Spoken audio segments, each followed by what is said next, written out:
Please subscribe to help you and your motorcycle perform better. You changed the preload, and I rode it since then. And should I continue? The audience awaits your feedback. Well, I mean, do you have any specific questions? So, my observation, Yes. the KTM is more compliant as a general statement. Yes. The Ducati is more precise as a general statement because it is less forgiving. It is less forgiving. Your inputs make the effect on the motorcycle more immediate. So to me, it's more precise, but the downside of precise is harshness. Yes. KTM, you put the KTM where you want it because it's compliant. So you will pick your moment to turn, put it on the line you want it to go, and then it will do as you ask. So because of compliance versus firmness, to me there's a distinct difference. Formosity. Technically speaking. Okay.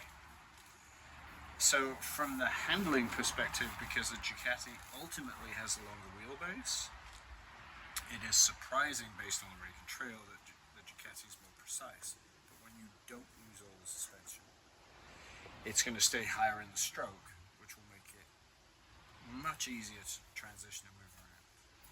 So that was my initial impression after the changes, but I haven't ridden the Ducati since I took all the preload out front.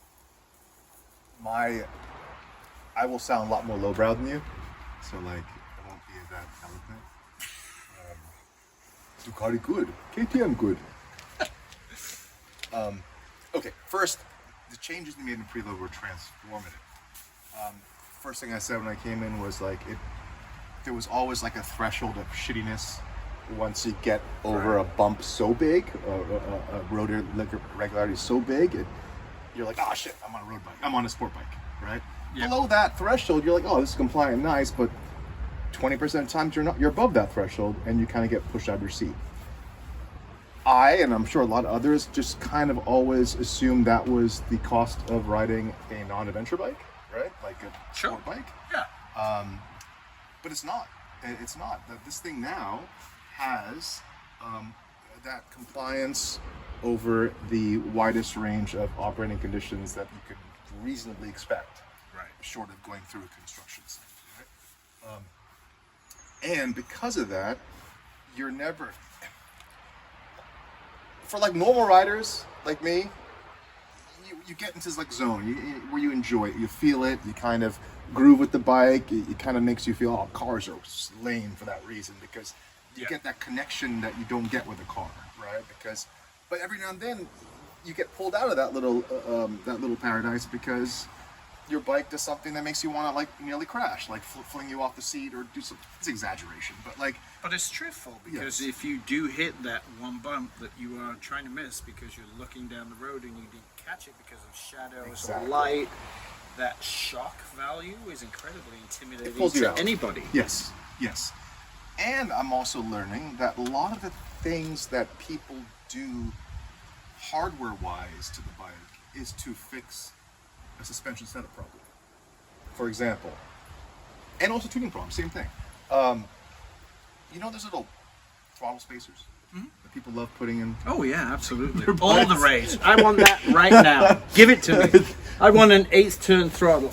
Well, no, they get rid of that slop, right? Yeah, it's a great add-on for a street rider to take away a gross amount of slop. But people mistake small movements of your hand being causing the problem. People think the slop causes the problem. It's not. It's because you're going over bumps and your hands going this and this and this, and you're accelerating. So that's the problem. You can put throttle spacers on all you want. It doesn't really fix the problem.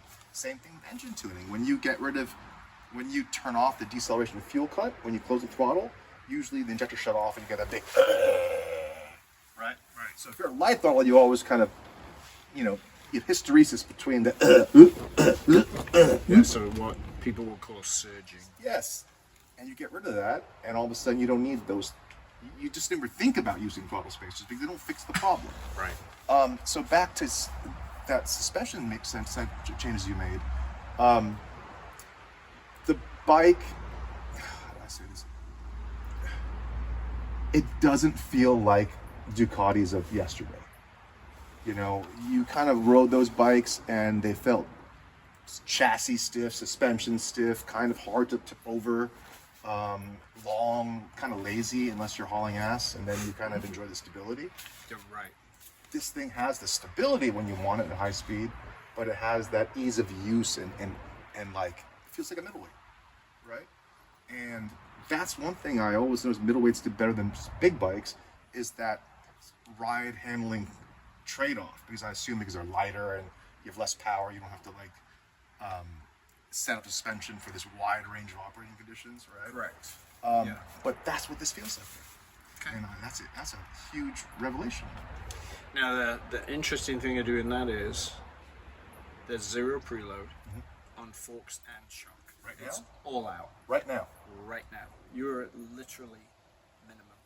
So how come that works so well? So if you open up a spring and take the tension away from it, especially if it is a progressive spring, it by default increases stroke from 10 to 20%. Because the spring isn't here doing that, it's loose. So that initial movement is encouraged. That initial compliance allows also, when you decelerate, the forks to shorten. When you accelerate, the shock to go back and give you a better grip. Right. Mechanical grip. Okay. I noticed that when I did wheelies. You don't get the shock of the rear wheel. Right. Right? Yeah. And that's one thing that Super Duty did so well that really never did too well. And now that does it really nice. Okay. Sounds stupid, I know. No, because that's honestly, guys that buy these do wheelies. Yeah.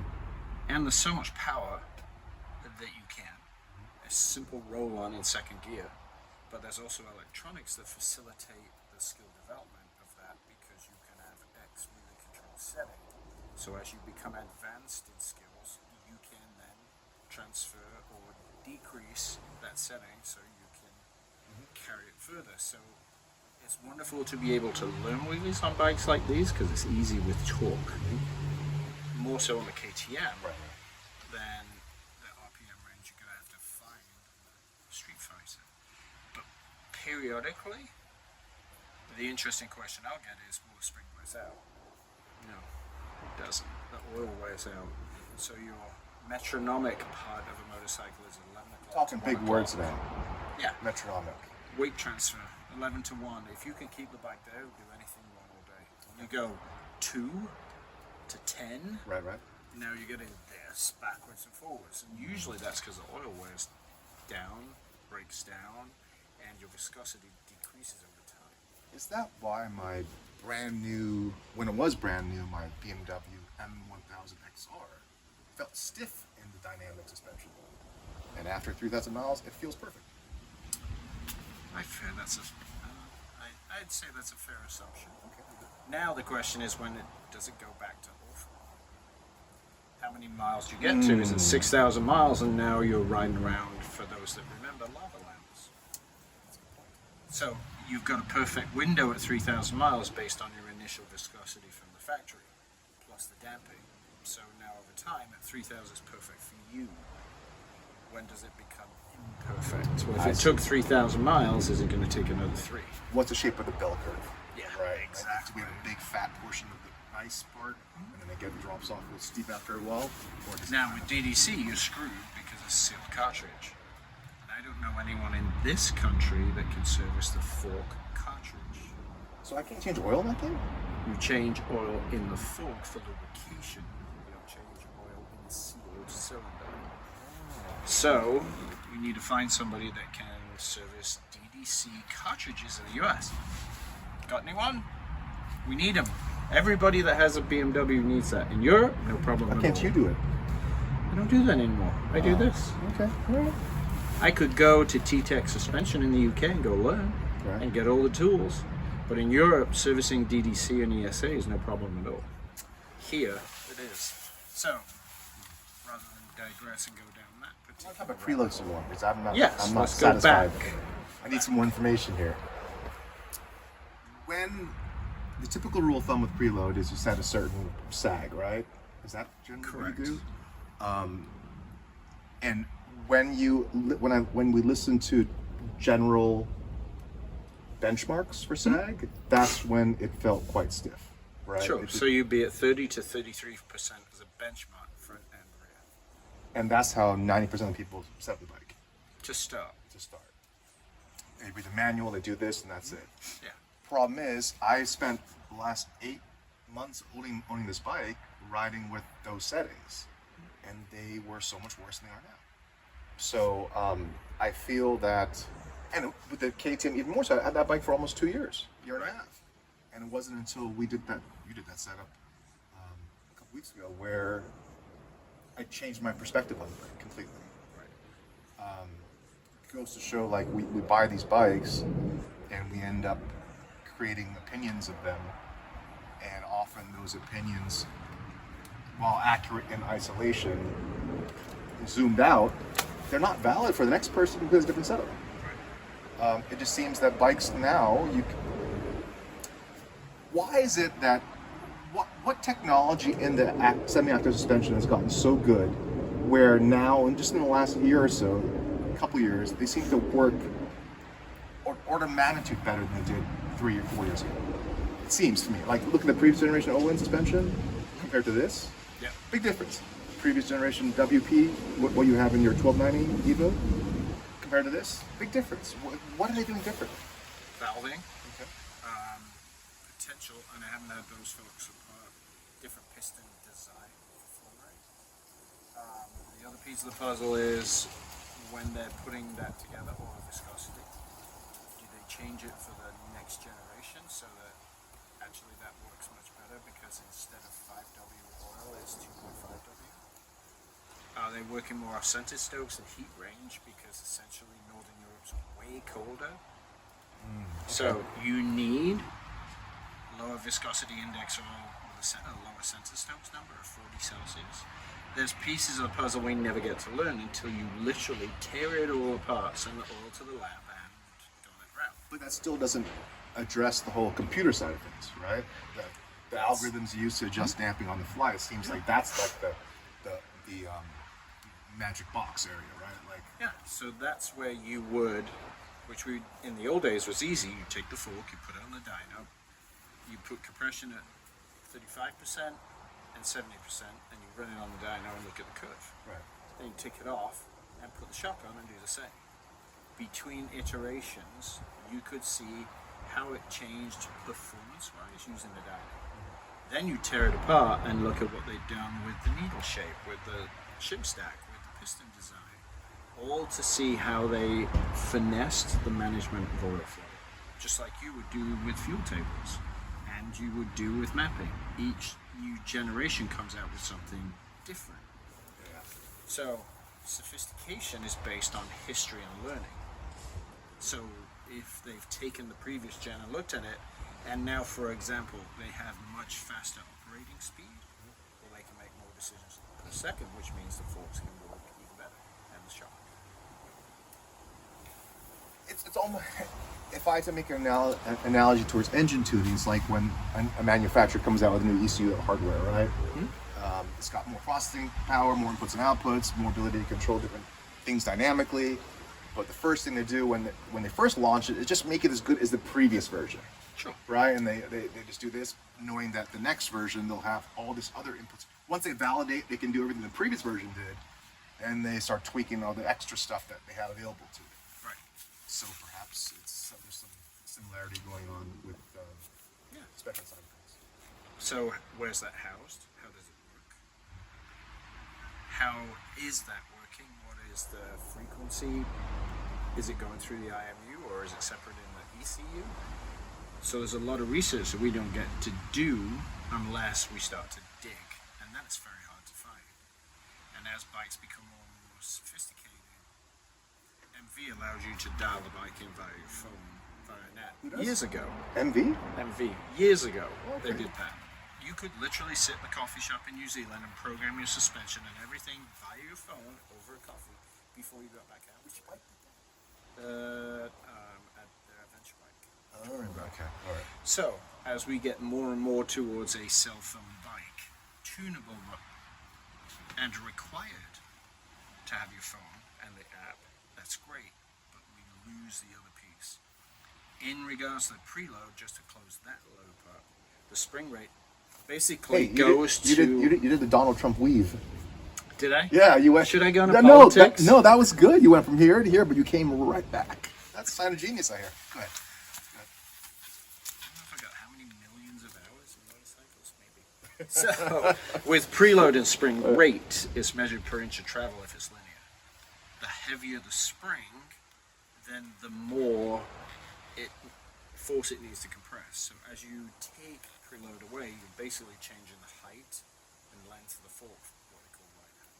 Okay. If the spring's too stiff, you're only going to get half to 3/4 visual travel. And that means that given the way the geometry sits, there's an issue.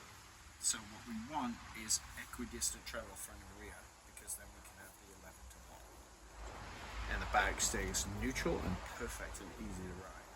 So if one spring rate is more dominant over the other, so 1390 has massive torque numbers, so the shock spring's going to be different to the fork springs because it's got to handle all that immediate torque versus peak power. So when you look at the way the engine is designed and the power is output, that effectively gets you to the spring rate. But the bottom line on all of it, all the time, irrespective of if it's a 150 street bike, how much fork and shock travel are you using? It's visual, you can see it. Almost all the time. There are some shocks that have a plastic cover that hide it from you. But if you're using no fork travel and all your shock travel, then you have a chassis imbalance. So the front is never ever going to be anything but harsh and brutal and light like you felt. That's that. Yes, correct. So once we figured all that out and I got the chassis to be neutral, now all of a sudden it starts to work. So if you're at zero preload, your ideal range is a middle third, so 18 turns, 6 to 12. You want to be in that Goldilocks zone. Shock, you want to be somewhere between 8 to 16 millimeters on the spring tension. And that gets you where you need to be, because that spring's appropriate for you, your ability, the roads you ride, and the speed you ride at. Does that make sense? It does. It Okay. does. Yes. So, I've been soaking it in. as you ride and you become more comfortable with now bikes that you want to ride because you enjoy the experience, you will ride faster. You will use more travel. And therefore, over time, do you need more preload? You'll see. I see. Yeah, I see for street applications, it is certainly a massive deviation between track setup and road setup, right? Oh, God. It's huge. Anyone who's going to see they have a track bike and wants to ride in the streets and and vice versa to some degree. What I found remarkable about that bike now that after that change was that it gave me just like the thing was always give you confidence because it just under power, under speed. What that bike has over this bike is stability and confidence. And okay, if I just say what makes that bike fun versus what makes this bike fun, that bike is fun because you do things at speed with such confidence that you look back and go, oh my God, that was amazing. That's hilarious and that's fun, right? I mean, it's like being able to do a magic trick all of a sudden and you don't know how you did it and it's hilarious. Right. That bike's fun because the way it wiggles in your hands and the way it, not to be mistaken by it's fun because it's incompetent. It's not. It's a very competent bike. But what it feels like is a very short bike. Which it is, mathematically. Yeah, and the fact you have all that torque and all that power and all that, and you're sitting on the front wheel, you get a great road feel on the bars. More so than that, actually. That thing has amazing front end feel, and it's a deluge. I mean, an overwhelming amount. Yes. A deluge of information coming at you, and when it comes at you, the fact that the engine is so flexible means you don't have to anticipate needing a downshift. You don't have to anticipate kind of getting anything adjusted for riding like an asshat, right? It's always there, and it's always a fraction of a second away from you to being relaxed riding to wheeling idiot riding. Sure. And that's what makes that bike fun, because it has this breadth of ability that you can extract with very little physical effort, because it turns easy. It doesn't. You're not uncomfortable. Great riding position. Right. It just feels good. It feels amazing, and the fact that it has torque everywhere also kind of just makes it such a ridiculous thing.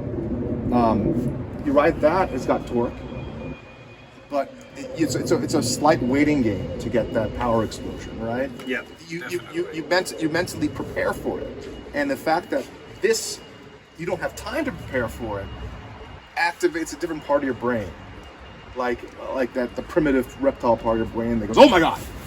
Whereas this, you kind of know it's coming, you get ready for it, and when it happens, it feels amazing.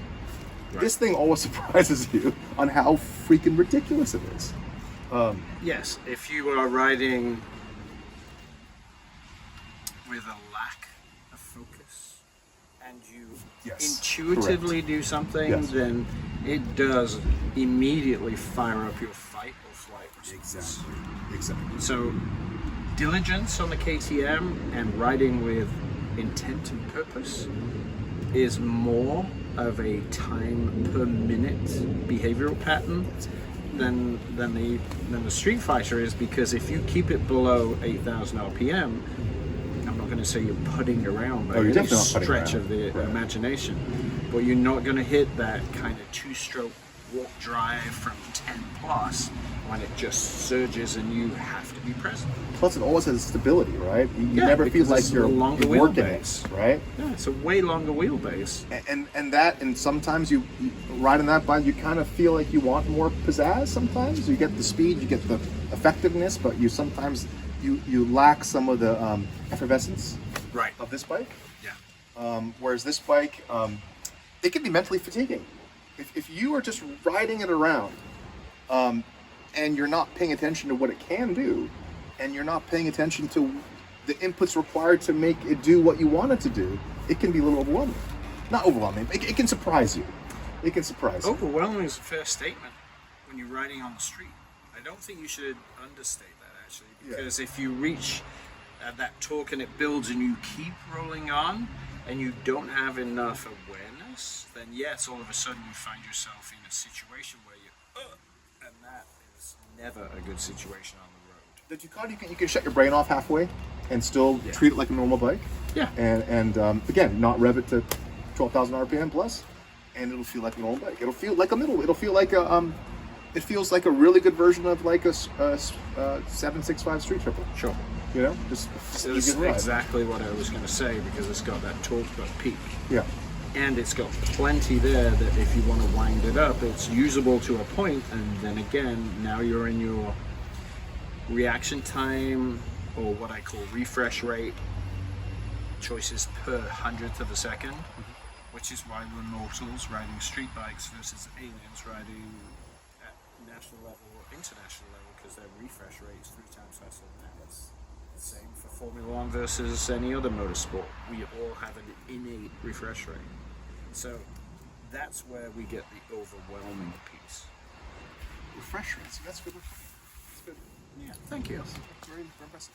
I might trademark that. Refresh rate. I have a very low refresh rate. Somebody's already got that. I can only ride up to 600. My refresh rate is pretty poor. So Dave, let me ask you a question. Everyone else knows this. If you had to pick one bike for yourself, all right? Let's pretend you do a lot of road riding. Between these two? Yeah. Right. What would you pick? Ergonomically, I'd pick the Ducati because it just fits my anatomy perfectly. And I'm relaxed. Everything about that bike, to me, is comfortable. KTM, I would get drop pegs on it. To lower the pegs? Just a half an inch. Okay. And then I would be ergonomically better. My challenge is from 30 years of rugby, my hands go like this. So I need a handlebar that's offset in distance, otherwise I ride like this. So KTM has the narrow bar. Ergonomically, to fix the KTM and just the drop pegs of half an inch, and the usability of a twin, because I race a twin, I race an RS 660, that's more fun to me on a street bias that will be a ton more fun on the track. So I'd actually have both. This would be a track bike and a Riot, and I would love that thing. This will be a street bike because from the bottom up, you can choose how much torque you want when you want with roll-on, and it becomes, to me, a no-brainer to ride that bike at the pace I ride, which is horrendously slow on the street. No, it's not. Because I go and do this all the time. In coach all the relative, time. yes, correct. Relative. So, to me, I want something that is very user-friendly, and the 765 triple Mantra and the 800 MV Augusta was always just that perfect 140 horsepower, 3 cylinders, was just that middle mark for me. So I would use each one, but for very different purposes. Yes. No, good answer. Good answer. What about you? I know you don't do track anymore, I but stopped doing track hypothetically, after many years. I finally stopped. for motorcycles, we need to point out. I'll point out what? Motorcycles, you stop doing track. Oh, I stopped doing. Yeah, I no more on bikes. I find they both scratch very different itches. Like I got off of this bike today before you came. I was like, oh, my favorite bike ever. Favorite bike ever. This week. This, and then I ride this one. And then I take this to the gym. I'm like, oh my god, this is the best bike ever. Right. And it goes to show, like once you kind of what is this? Peel? Yeah, peel. Once you kind of peel away the little warts on every bike. Yeah. The suspension warts, the tuning warts, and you're left with a proper expression of what the manufacturer did, minus all the compromises they had to do for road compliance and this and blah blah blah, bad setup, etc. You're appreciating their idea. You're appreciating their interpretation of what a bike can be, and there's no right answer. Oh no. I've learned that, like I because having you as a friend, I somehow have the best set of bikes in the world. And people ask me, well, you like that over this? I go, yeah, because this thing works now. Right. This thing works, and I just appreciate the difference in engines, power delivery, ergos. It's like different flavors. You know, it's like you can't ask a chef. Not that I'm a chef. You can't ask a food connoisseur, what's your favorite food? No. Because they'll tell you something. I like this. I like this. I like this. I like this. They'll tell you what tastes like shit, right? But the nice thing about having you as a friend, none of my bikes taste like shit anymore. You know, everything works right. Yeah. And then I tune them really good too. But like you find out you're comparing perfect examples of each bike, and when you do so, it's very hard to choose one over the other. Right. And the other piece for people to understand is it's perfect for you. Yes. And that takes time. Yeah. It takes a lot of time to get it into that sweet spot where you can really enjoy each motorcycle, as you said, to be ridden as designed. Once you get through all the complications as you do with the engine, as I do with the chassis, because it's made for nobody, but apparently it works for everyone. There are some exceptions. If you're 5'4", you're not going to get on a XR, right? No. Right, and if you're super tall, you're not going to get on a Aprilia, you know. And at that point, there are limitations which can then be amended again. But the bottom line is, when it's tuned by you, and then it's all the chassis and suspension and everything's dialed in by me, now most people will get on both of those bikes in a 20-pound weight range of say 160 to 200, and ride these and go, you know, I was surprised how comfortable they are. Yeah. 160 less so, 200 more so. So there's going to be that sweet spot where it's doable. And the other part really is that if the light rider rides fast enough, they'll get the same feedback as a 200-pound rider riding slow. Because it's force. Right? Just like fueling. So at that point, it's going to be very interesting now over time for the next 500 to 750 miles as you ride these next spring, unless we get a golden swath of weather, to actually have time on each one where your ride is 150 miles. So you really get a qualitative response over time, because the other piece is the oil in the suspension has to warm up, because it is not a car. So you need 20 minutes to get the forks and the shock up, then run a section at different speeds to see where did it perform better. Tight twisty, wide open at 80 plus. What gave you that perfect window now that everything's in that sweet spot? One thing I noticed is I love bikes, but I'm not I don't have an iron butt. Like I don't like doing, people try to get me to go on these like 3-day long adventure rides. I'm like, no thank you. Like I reach a point where I just don't want to ride anymore in the day, and I want to go home and sit and have some coffee, or maybe I'll get in a car, I'll be happy in a car. But beyond a certain point, riding is kind of a pain in the ass for me. Literally, right? Yeah. These changes extend that period. I still get to that point where I want to get off after a while, but just getting rid of those frustration events make me appreciate it more and make me enjoy it, and it prolong the length at which I can ride comfortably and happily. So for you, Yeah. what would be your optimal window? 2 hours? I think 2 hours is fair. Yeah, 2 hours Okay. is good. After 2 hours, then again, we did the Lake Beressa day trips, and they're like 6-7 hours. But you stop for food, and you do this kind of, you jabber jaw a little bit. But yeah, on the way back, I hate life. I mean, by then, I'm just like, ugh. It was great, and now I've got to go home.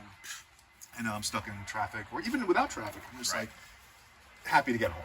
You know? Right. And maybe I'm a little bit more of a sissy that way, but No. these changes really do lengthen that period of enjoyment I can get out of bikes. Right. Yeah. So, bottom line, summary-wise, is get the bike fitted to you. Yes. Excuse me. Get the engine dialed in. So you You get okay? rid of Are you all okay? the fueling. Are you okay? Yes. All right. We're coming to the end of the video, so my body's getting switching off.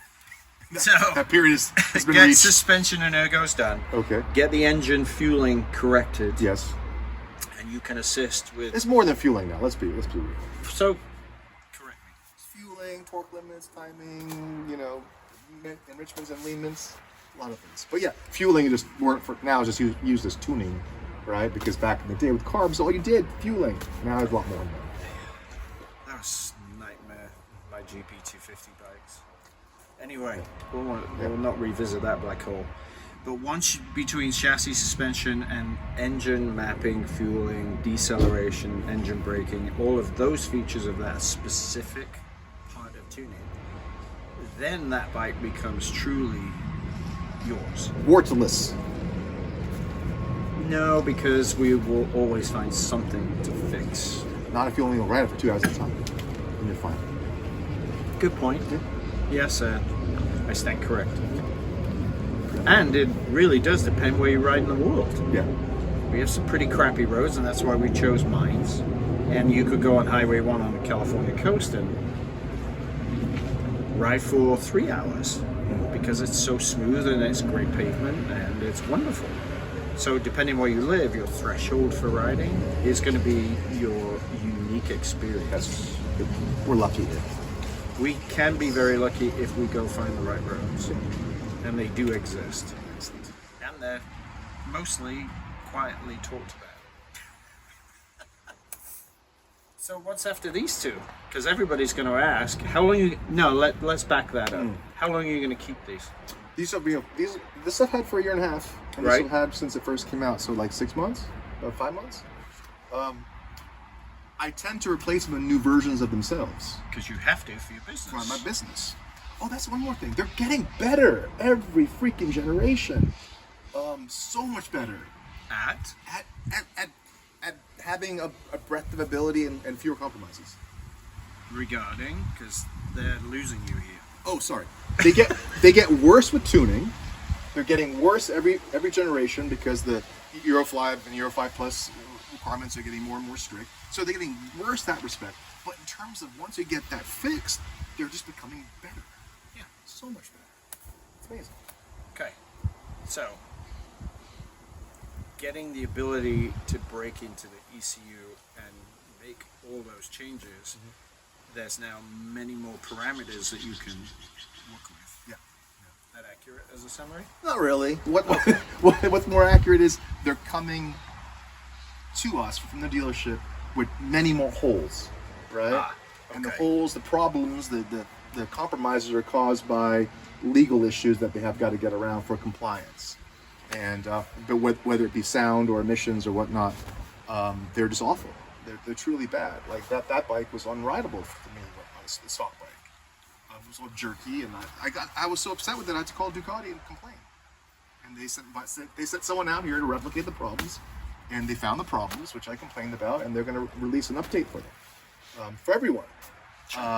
So again, they have a hard job. We have an easier job in our world because we don't have to worry about these. Both you and me both. Right. You don't have to worry about making one bike that fits a 300-pound person and an 80-pound person, right? You set it up. Yeah. I don't have to comply with noise regulations or whatever other regulations. So our jobs are easier, but very rewarding. Mm-hmm. Yes. Okay. Well then, probably April or May, we'll have to do an update. Yes. And we might as well do a retest because we have all the settings on the previous video mapped. If we've got somewhere around 1,500 miles on each bike, possible, maybe not possible, we can compare then the quality of the ride after 30 minutes to see if it's degraded as the forecourt degrades. Technically, every 6,000 miles will be a fork and a shock oil change to keep the bike handling pristine and consistent. Okay. Most people shy away from that because it's expensive, especially if you're pulling forks and shocks apart to service the oil. But they're also using the best and worst quality of a human adapting to an increasingly worse situation. But that's the handling department. From a mapping perspective, from your job, does that stay relatively constant as the engine ages? Yeah, engines these days, I mean, they don't wear that much. Okay. I have customers with 35, 40,000 miles on their KTM, and I dyno tune them, and they make the same exact power as a new bike does. Okay. So no, they don't. Okay. Yeah. Maybe the high revving engines might wear a little bit more, but I mean, most people don't keep their bikes over 10,000, 50,000 miles. No, not at all. Okay. Well, that rounds us up on the video and the compare and contrast, and that I think the important part for everybody is there's the documentation. Here's all the settings. Here's what we did. Here's where we're at for a starting point. But they also need to realize once you've got the engine tuned, it will last X, but the suspension won't. It'll last a much shorter period of time. Fair enough. So now we have a winter to maybe do other things. Hey, weather will hold. Let's go for let's organize something soon. Okay. Be nice. Thanks for joining us. Hope you enjoyed the debrief in part 2 from the 1390, and thanks to Shiv for making both bikes available. Thank you for all your help you've done for Over the decades. Over the decades. I haven't known you decades, but for a while. Yeah, Yes. these two in particular, I appreciate the time you put into them, riding them especially. Yeah. I couldn't be happier. Awesome. Thank you. You're welcome. Thanks for joining us, and we'll see you next time.